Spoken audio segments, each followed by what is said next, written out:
Hello everyone. Today we're going to make an ice bomb. First, we need hydrogen, carbon, oxygen, and sodium. I'm on education edition. And we also need a lab table and a compound creator. Let's put them side by side. In the compound creator, we put 2 carbon, 3 hydrogen, 1 sodium, and 2 oxygen.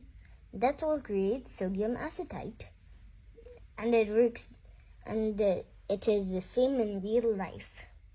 So if you put 4 sodium acetate, you just like this, and then click combined, you make the ice bomb. And the ice bomb, yeah, it can make like a bridge, and you can run across the bridge like this.